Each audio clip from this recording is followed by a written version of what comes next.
করার জন্য প্রস্তুত যখন নিচ্ছিল, তৃণমূলের আশ্রিত কিছু গুন্ডা মস্তান তার দলের কিছু নেতারা থেকে আমাদের প্যান্ডেল ভাঙচুর করে এবং সেখান থেকে আমাদের যারা দায়িত্বশীলেরা ছিল ওখান থেকে তাদের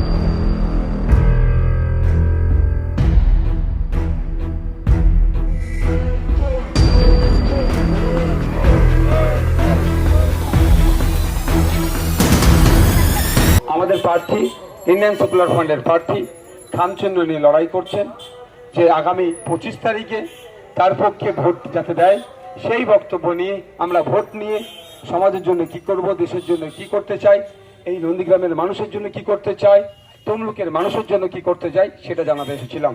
কিন্তু দুঃখের বিষয়, আমাদের সমস্ত স্তর থেকে যে সময় একটা প্রোগ্রাম করতে গেলে, জনসভা করতে গেলে যে সমস্ত পেপারস করে প্রয়োজন হয় সমস্তগুলো আমাদের কাছে ছিল।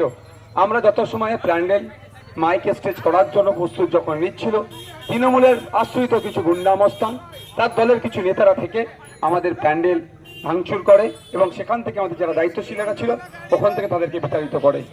আমরা মারের বদলা মারের রাজনীতিতে পছন্দ করি না আর করবো না, কারণ চোখের বদলে চোখ যদি তুলে নেওয়া হয় পৃথিবীতে একদিন তো সবাই অন্ধ হয়ে যাবে, সেটা আমরা চাই না।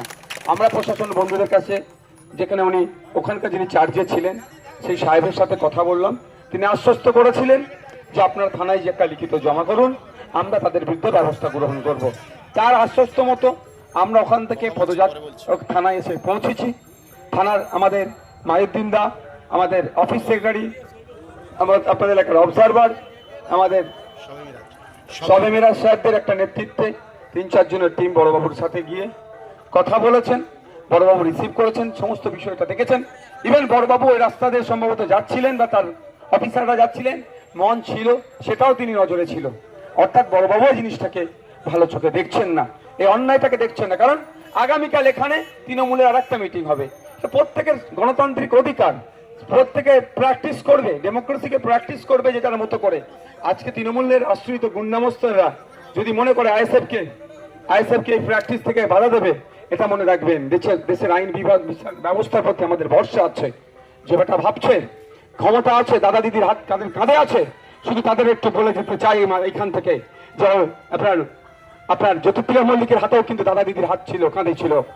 শাহজাহান শেখেরও কাঁধে কিন্তু দাদা দিদির হাত ছিল, উত্তম শিবুদের কাঁধেও কিন্তু হাত ছিল, ওইদিকে পার্থবাবুরও কিন্তু কাঁধে হাত ছিল এবং অনুব্রত বাবুরও কিন্তু দাদা দিদির হাতটা কাঁধে ছিল। তারা কিন্তু প্রত্যেকের আজকে জেলের ভাত খাচ্ছে।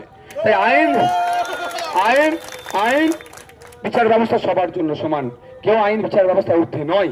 আজকে আমরা থানায় জমা দিয়েছি, থানা আশ্বস্ত করেছে, এফআইআর রেজিস্টার করছে, এফআইআর শুরু করছে। আমি আশা করব যে কালকে আমার ওই মেদিনীপুর জেলার এই বিপ্লবের মাটিতে কালকে আমারও প্রোগ্রাম আছে, আমি কালকে আবার আসবো এই বিপ্লবের মাটিতে। যদি কালকের মধ্যে কোনো অ্যাকশন না নেয়, পরবর্তী কি করতে হয় না করতে হয় গণতান্ত্রিক প্রক্রিয়ায় আমি আমার ভালোবাসার মানুষ আইএসএফ এর কর্মী সমর্থকদের উদ্দেশ্যে তখন জানাবো। আজকের আমাদের এখানে কোনো ভাষণ দেওয়ার মিটিং নয়।